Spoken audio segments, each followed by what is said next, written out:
जिस उम्र में आप गुलाब का फूल लेके घूमते हैं उस उम्र में वो रस्सी का मतलब फांसी का फंदा लेके घूम रहा था, तो बड़ी बात तो है ही। तो भगत सिंह ने कहा कि मैं देश के लिए फांसी पे टंगूंगा, कॉन्फिडेंस से कहा। ग्रुप में झगड़ा हुआ कि मैं लटकूंगा मैं लटकूंगा, तो अंत में हुआ कि ठीक है, भगत सिंह को मौका मिलेगा कि वो देश के लिए जान दें। उन्होंने केस में इस तरह से बात रखी कि फाइनली उनके ऊपर आरोप साबित हुआ और उनको फांसी की सजा सुनाई गई। अब फांसी की सजा सुनाने और फांसी पे झूलने के बीच में कुछ दिनों का अंतराल तो होता ही है, ठीक। और हमने सुना है कि जब उनको फांसी के तख्ते पर ले जाया गया तो उससे पहले वो लेनिन की किताब पढ़ रहे थे।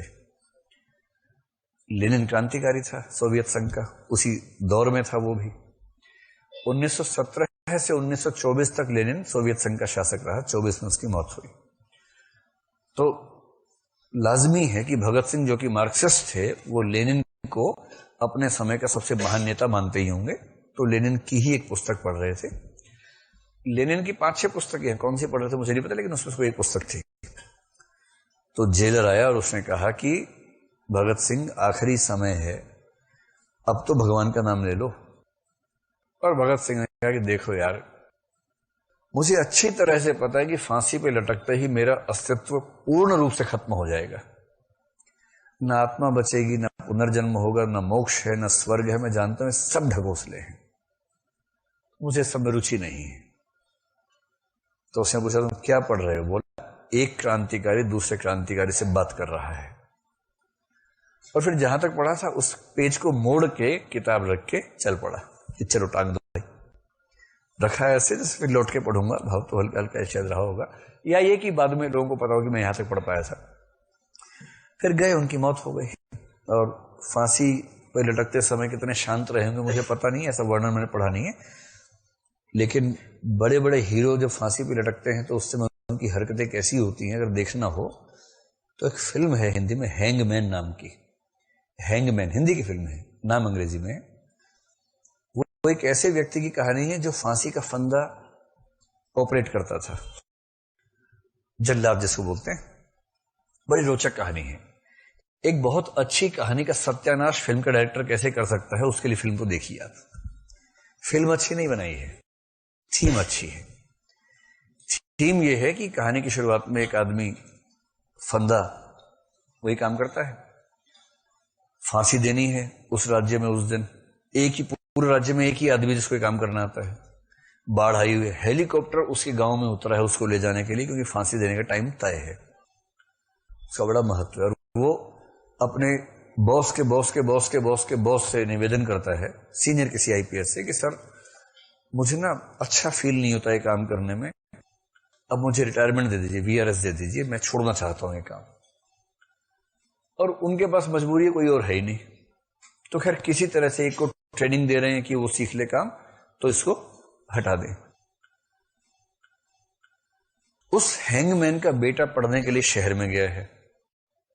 उस पुलिस ऑफिसर ने कहा कि तुम्हारा बेटा मेरे घर आके रह लेगा, मेरे पास एक गैरेज है वहां रह लेगा, यहीं पढ़ लेगा। वहीं पढ़ने लगा। ऐसा शहर में जाते हैं बच्चे, कई बार हवा लग जाती है, उसको भी हवा लग गई शहर की, बिगड़ गया। एक वेश्या से प्रेम करने लगा है, उसके पास ही रहने भी लग गया वहां जाके। एक बार किसी पुरुष ने उस वेश्या के साथ असभ्य आचरण किया, बहुत गंदे तरीके से बातचीत मारपिटाई कर दी। इससे बर्दाश्त नहीं हुआ, इसने उस व्यक्ति की हत्या कर दी, जो गुस्से में हो जाता है वैसे वाली हत्या। फिर केस चला। इस बीच में उसके पिता की अर्जी स्वीकार कर ली गई है कि हां अब से आपको रिटायर किया जाता है। वो खुश है कि फ्री हो गया। और इतने में पता लगा कि बेटे पर हत्या का मुकदमा दर्ज हो गया है और फैसला आया है कि बेटे को फांसी मिलेगी। और फांसी देने वाला जो होता है ना, बड़ी कलाकारी का काम होता है। वो ऐसे नहीं कि रस्सी लगा टांग दिया, उस रस्सी को कई किलोग्राम मक्खन से प्रोसेस किया जाता है, सिर्फ इसलिए कि जब फांसी पे टांगे तो बहुत कम दर्द के साथ मौत हो जाए। अगर फंदा खींचने वाला योग्य व्यक्ति है तो मुश्किल से 10, 20, 25 सेकंड में डेथ हो जाती है। और वो योग्य अगर नहीं है और रस्सी कहीं गलत जगह फंस गई तो हो सकता है कि 1.5, 2, 2.5 मिनट तक आदमी हिलता रहे, जो से क्या हो गया, मर भी नहीं रहा, जी भी नहीं पा रहा, और बहुत ही दर्दनाक मौत होती है। और गलती से फंदा टूट जाए तो फिर से नहीं टांग सकते, क्योंकि कानून है कि फांसी एक ही बार दे सकते हैं। बहुत रोचक नियम है। अगर फंदा टूट जाए तो फांसी फिर से नहीं मिलेगी, क्योंकि फांसी एक ही बार दी जा सकती है।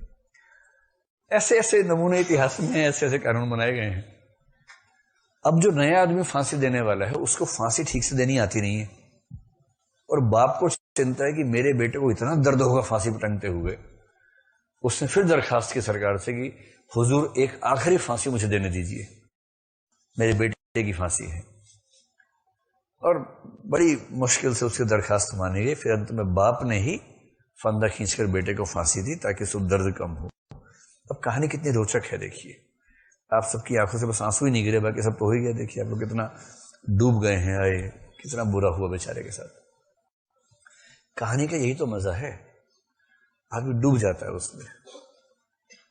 और इस कहानी में एक सीन है कि फांसी के लिए जिसको लेके जा रहे हैं, किसी का नंबर आ गया। एक बाबा जी आए हुए हैं, दाढ़ी बाड़ी वाले, और सफेद और भगवा कपड़े पहने हुए हैं, ऐसे करके सारे कैदी बैठे के सामने भक्त बन के वो ज्ञान दे रहे हैं। अरे आत्मा अजर है, अमर है, नैनम छिन्दन्ति शस्त्राणि नैनम दहति पावकः, न चैनम क्लेदयन्त्यापो न शोषयति मारुतः। आत्मा न आती है, न जाती है, न मरती है, न भीगती है, न टूटती है, न फटती है, कुछ नहीं होता है, पुनर्जन्म होता है। लोगों ने कहा बाबा आपको फांसी होगी। अरे फांसी तो देह का त्याग है, आत्मा तो नित्य है, अनश्वर है। लोगों ने कहा वाह कितने बड़े ज्ञानी बाबा हैं। फिर ज्ञानी बाबा की फांसी का टाइम फिक्स हो गया, कल सुबह 5 बजे। तो लोगों ने सोचा कि तो बड़ा शांति से जाएंगे, सब लोग जैसे परेशान होते हैं। तो और सुबह 4 बजे जब जेलर पहुंचा उसकी बैरक में, तो बाबा दिख ही नहीं रहे। अरे बाबा का अंतर्धान हो गया भाई। देखा कि छत पे ऊपर टंगे हुए हैं, पंखे के ऊपर बैठे हुए हैं वहां पर। उनसे कह रहे नीचे अब टाइम हो गया है, नहीं आऊंगा मैं, नहीं आऊंगा मैं। तो एक कह रहे बाबा आत्मा तो अमर है, क्यों नीचे तो आओ, आ ही नहीं रहे। फिर 2-3 पुलिस वाले ऊपर चढ़े, ऊपर धक्का देके नीचे गिराया उनको किसी तरह से। फिर दो ने हाथ पकड़ा, दो ने पैर पकड़ा, फिर खींच के लेके फिर टांग दिया फांसी पे। और एक दूसरा आदमी ऑनर किलिंग करके आया हुआ है। उसके गांव में कुछ हुआ तो उसने बहुत गुस्से में आके 5-6 हत्याएं कर दी, एकदम शांत। लोग कह रहे हैं क्या किया, बताया कि ऐसा हुआ, तो हत्याएं 5-6 कर दी। बुरा लग रहा है, नहीं। डर लग रहा है, नहीं। कल फांसी है, कोई बात नहीं। और सच में कोई बात नहीं। 5 बजे फांसी है, 4 बजे जेलर आराम से बैठा हुआ ऐसे करके। कह रहे आपकी फांसी का टाइम है। बोले हाँ तो जब बोले चलना। 4:30 बजे अभी चलना होगा, चलिए। कोई आखिरी इच्छा, नहीं। थोड़ा दर्द होगा, पता है, टांगो, कोई फर्क नहीं। और बाबा जी छत पे चढ़े हुए थे क्योंकि बाबा बनना बड़ा आसान काम है। बाबापन को जीना आसान काम नहीं है। बाबा बनने में क्या जा रहा है, ज्ञान देने में। अपने ऊपर अप्लाई करना ही तो मुश्किल काम होता है। बहरहाल अब मेरा बहुत मुश्किल प्रश्न आपसे ये है, क्या भगत सिंह को फांसी से पहले कभी ना कभी डर लगा होगा?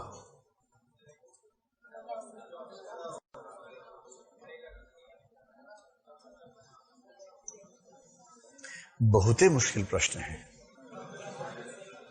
तो आप में से कितने लोगों को लगता है कि डर लगा होगा? ऐसे लोगों की संख्या ठीक ठाक दिख रही है। कितने लोग मानते हैं कि नहीं लगा होगा? ऐसे लोग भी ठीक ठाक संख्या में हैं। हालांकि पहले वर्ग की तुलना में 1/3 के आसपास है, लेकिन है। और कितने लोग कहना चाह रहे हैं कि हम तय नहीं कर पा रहे, मुश्किल सवाल है, नहीं सोच पा रहे हम इसके बारे में। ऐसे एक व्यक्ति हैं, 2 व्यक्ति हैं। चलिए ठीक है, इस पर कुछ भी निष्कर्ष निकाल लीजिए। मेरी व्यक्तिगत राय है कि कभी ना कभी 1 आध सेकंड के लिए कम से कम लगा ही होगा, जो कि बहुत सामान्य मानवीय मनोभाव है। भगत सिंह का भगत सिंहपन इसमें नहीं है कि डर ना लगे। भगत सिंह का भगत सिंहपन इसमें है कि डर को दबा सके, डर को व्यक्त होने से रोक दें, इसमें है। भगत सिंह 23 साल के थे और देखने में खतरनाक स्मार्ट थे। कॉलेज में पढ़ते ही थे, वो भी कोएड कॉलेज था। टोपी भी पहनते थे, बड़ा स्मार्ट एकदम, जैसा होता है ना मुंडा, वैसा। आपका क्या अनुमान है कि कॉलेज में जब गुजरते होंगे तो लाशें बिछती होंगी या नहीं बिछती होंगी आसपास?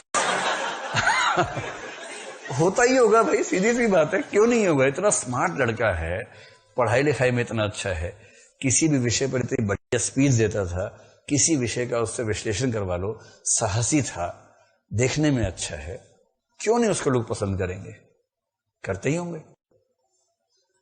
प्रपोजल भी आए होंगे, या 14 फरवरी से पहले आते ही नहीं थे कभी? उस जमाने में किसी भी दिन आ जाते थे। लेकिन उसने अपने मन की इच्छाओं को दबा लिया होगा। और कहते हैं कि एक फिल्म आई the legend of Bhagat Singh, जो भगत सिंह फिल्म में नहीं है, वो जो भगत सिंह की जीवनी वगैरह में नहीं है, वो उस फिल्म में दिखाया है कि एक लड़की से वो प्यार भी करते थे, लड़की ज्यादा प्यार करती थी, किंतु जब बात आगे बढ़ने लगी उन्होंने कहा देखो यार ऐसा है, मेरी शादी हो चुकी है। लड़की बोली हाय धोखा दिया मुझे, मगर ऐसे नहीं हुई, देश से हुई है, तो मैं अफोर्ड कर नहीं पाऊंगा, मेरी सारी चेतना, मेरी सारी इच्छा, मेरा सारा कमिटमेंट देश की तरफ है, तो मैं रिश्ता निभा नहीं पाऊंगा, इसलिए इस डगर पर आगे क्यों बढ़े जिस पर आगे जाना ठीक नहीं है। अब जब ये आया ना तो भगत सिंह के बहुत सारे रिश्तेदार नाराज हो गए कि हमारे घर के बच्चे को ऐसा गंदा दिखाया है, क्यों प्यार करता था, वो तो देशभक्त था। तो देशभक्त और प्यार ये कॉन्ट्राडिक्शन है या साथ साथ हो सकता है? जो प्यार ही नहीं करेगा देश से क्या करेगा? देश से भी तो प्यार ही करना है भाई, तो पहले इंसान से तो करेगा, सीधी सी बात है। छायावाद का कवि कहता है मुझे जगत जीवन का प्रेमी बना रहा है प्रेम तुम्हारा, प्रगतिवाद की शुरुआत में, कि तुमसे प्रेम करके मैंने सीखा कि दुनिया से कैसे प्यार किया जाए। 23 साल का लड़का, स्वस्थ एकदम, उसके मन में प्यार का भाव फूटा होगा, यह स्वाभाविक है या अस्वाभाविक है? स्वाभाविक है, पर अभिलेख नहीं है इसका, ना कि सिक्के पे लिखा हुआ है कि आज के दिन भगत सिंह के मन में प्यार का अंकुर फूटा, यहां फूटा था, इस तिथि को इतने बजे यहां फूटा था, उसकी याद में सिक्का जारी किया गया। ना सिक्का है, ना अभिलेख है, ना आत्मकथा है, ना किंवदंती है, ना कोई शास्त्र है। इसलिए इतिहास का लेखक कहेगा कि भगत सिंह किसी से प्रेम करते थे या नहीं, इस पर इतिहास मौन है क्योंकि प्रमाण नहीं है। और साहित्य वाले क्या कहता है, पागल कहीं के गधे, इतना गहरा प्यार जो देश से करता होगा उसे प्यार नहीं किया होगा? अरे इंट्यूशन से सोचो। हमें भगत सिंह के बारे में यह सोचने के लिए कि वो किसी से प्रेम करता होगा, किसी साक्षी की जरूरत नहीं है, कॉमन सेंस की जरूरत है, इंट्यूशन की जरूरत है। औरंगजेब ने अपने पिता का जो हाल किया, लेकिन अपने पिता का वो हाल करते हुए उसके मन में कभी कभी अंतर्द्वंद तो होता ही होगा ना, ये इतिहास में नहीं मिलेगा। पर साहित्यकार पहुंच जाता है उस चरित्र की खोपड़ी के अंदर, जहां ना पहुंचे रवि वहां पहुंचे कवि, वहीं पहुंचता है कवि सीधा कि इसके दिमाग में क्या चल रहा था। और जब वो उसके दिमाग की बातों को टटोलता है तब समझता है कि बेशक औरंगजेब ने किया ऐसा है, पर उसके मन में यह अपराध बोध जरूर होगा कि मैं गलत कर रहा हूं। इसको देखना है तो नाटक पढ़िए औरंगजेब की आखिरी रात, उसमें समझ में आता है। प्रमाण नहीं है उसका। कालिदास किसी से प्यार करता था या नहीं, किसी को नहीं पता, कोई प्रमाण इतिहास में नहीं है। पर मोहन राकेश करेंगे ना भाई ना, मेघदूत का लेखक विरह झेले बिना मेघदूत लिख देगा, ये हो नहीं सकता। और इसलिए नागार्जुन ने क्या लिखा, आपको बताया था एक बार, अमल धवल गिरी के शिखरों पर प्रियवर तुम कब तक सोए थे, कालिदास सच सच बतलाना, रोया यक्ष के तुम रोए थे।